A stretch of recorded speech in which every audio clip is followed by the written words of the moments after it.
going on, everyone? My name is Joseph Tubb, and today we are going to continue the guitar series.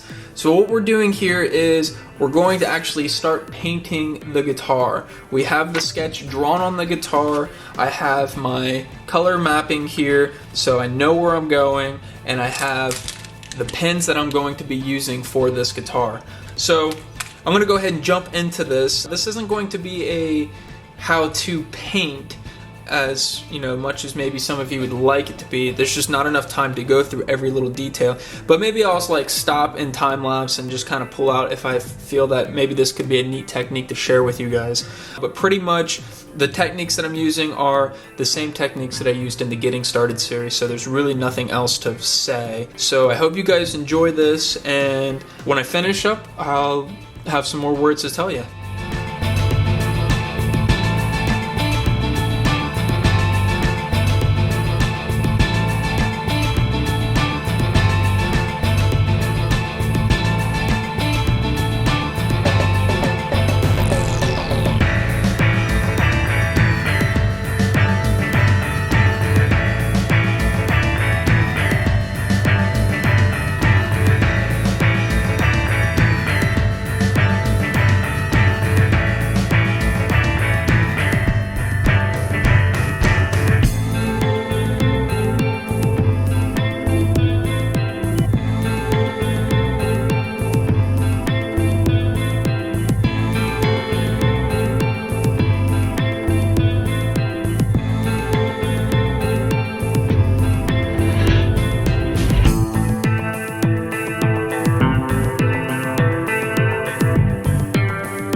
Okay, so I'm getting ready to start on my next color combination, which is going to be the green and the black.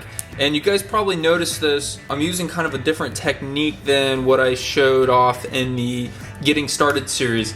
And the reason for it is because the black that I'm using to create the shadow and the tone, it's not a metallic. And I really want to make sure that metallic goes through the whole color combination and the whole blend.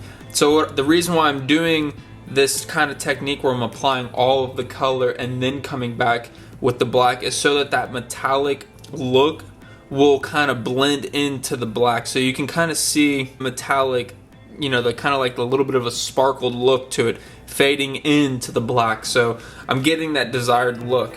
So I'm just gonna go ahead, I'm gonna show you guys the way that I'm doing it, and I'll just kind of explain how I'm doing it. So I'll probably start up here in this area here. So the one thing you want to make sure is that you have the tip completely cleaned, and there's no black or anything to start, because you want to get that pure color on there first. So we're gonna completely fill in this section up here. The one thing that I would stress though is I wouldn't just fill it in a bunch of different ways. Try to fill it in where your stroke marks are following this shape. This way, when you clear, you're always going to have stroke marks with the paint pens, but it just helps with texture and it helps with the motion of what's going on. So we're not trying to fill it all at once, we're just kind of doing it in these little sections. What you're going to notice when you use these metallic colors, the stroke marks are a little bit more prominent than they are with the other pens. Also, one thing I do want to point out that I didn't explain earlier in the video is when you paint on a guitar, you actually have a very long time to blend these pens. As you can see, it's really wet and it takes a while for it to actually dry. So you might want to do things in sections. You saw me earlier when I was doing these wings, I was alternating every other one, because if you went blue, green, blue, there's a good chance that when you go to put in the colors and they get too close, they'll actually start to mix with each other. So I'm gonna go ahead and drop in the black. I guess what I've been doing so far is I just kind of put like one good bead of black, like one good line. And then just take the green and just go right on top of that. And then just work it until you primarily see like a faded black. So then what you want to do here is just slowly start pulling out that black. And again, keep following the path of this little section here. And that's it. So you're gonna want to do that same technique for all of these sections, including the blue areas. So that's what we're doing, and that's what we're doing throughout this whole design. So I'm just gonna keep doing this. And for the skull area, just so that I can recap a little bit, the skull area, I was using that same technique that I used with the Getting Started series. So I'm just gonna continue, and I hope you guys continue to enjoy.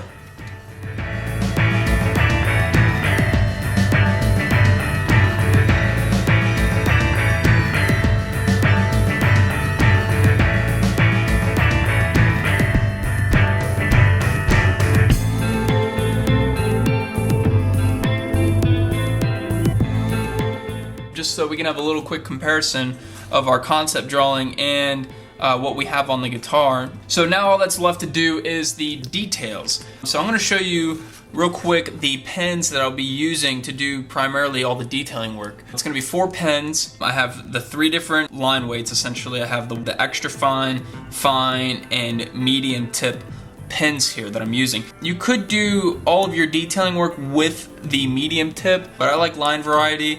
Sometimes it's hard to get a lot of line variety, especially the fine detail lines with the medium tip pen. So I like to start doing majority of the black lining with the 3M and then come back, do a lot of, smaller details with the 1M. So I primarily will use these 3 pens, and then I like to do a lot of the highlights with the 1M white Posca pen. I'm gonna go ahead and jump in here. A lot of the techniques that I'm using are the same as what I did in the Getting Started series. Just take your time, do not rush, keep your hands steady, and just try to have fun with this. So I'm gonna go ahead and jump in, I'm gonna do this, and then at the end of this, we'll have some more words to share.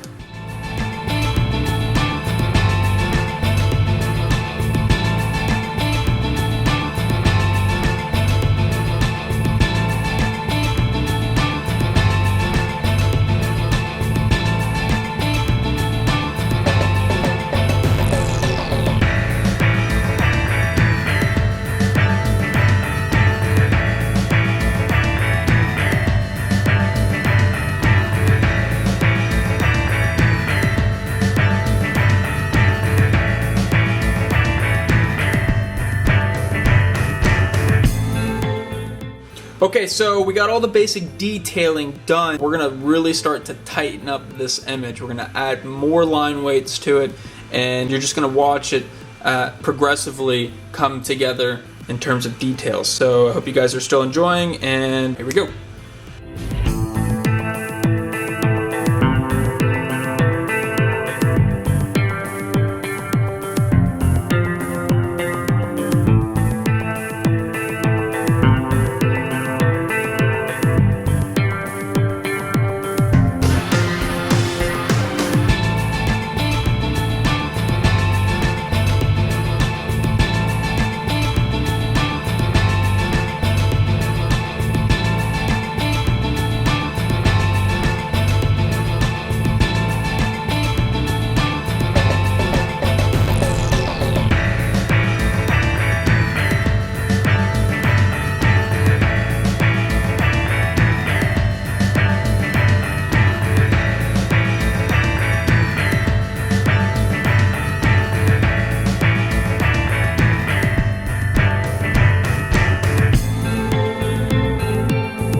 Okay, you guys, so now we're done with the painting. It looks awesome. Let's do a comparison real quick. We have the original concept drawing, and we have what's on the guitar. So this turned out really good. So now we're gonna do one more thing. This is probably the last step before you sign it, and that's doing this final profile line around the whole guitar. The purpose of doing this is just to really give it a nice clean border, so we can get rid of this white, these little bit of white on the edges, and it will help blend it into the guitar a little bit better. So now what I would suggest doing with this is using a 5M Posca pen. Just take your time with this. I would think that this might be the hardest part for a lot of people, because this is almost kind of like your own, you're gonna have to come up with like your own technique to doing this. The way that I like to do it is I like to hold the pen in my hand, and then I like to rest 2 to 3 fingers on the side of the guitar. What that allows me to do is it allows me to use those as kind of like a guide. As long as I'm steady and I keep my hands, keep my hands steady, and I hold the pen nice and firm and I don't try to wiggle it out around, we should get a nice consistent line.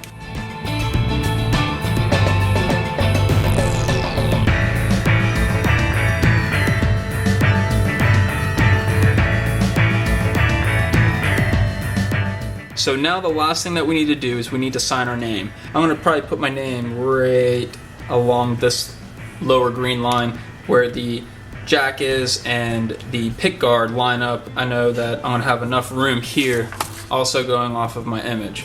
So I'm gonna go ahead and do that. All right. Okay guys, so this guitar is done. We're done with the painting portion, that is. The actual project itself is not done just yet. We still have a couple more steps, but in the next video I'm going to explain to you the different types of varnishes that I'm going to use. But I'm going to go ahead and end this video here. If you guys like this series, please subscribe. I'm going to be doing some more of these type video series in the future. I actually enjoy doing these. These are a lot of fun, and I appreciate all the feedback you guys are giving me. So, and if you'd like to follow me on Twitter and Instagram, I have links to that below, as well as a link to my Facebook, so you guys can see more images and you can kind of keep up to date with what I'm doing with Posca pens. So, thanks again for watching, and I'll see you guys on the next video.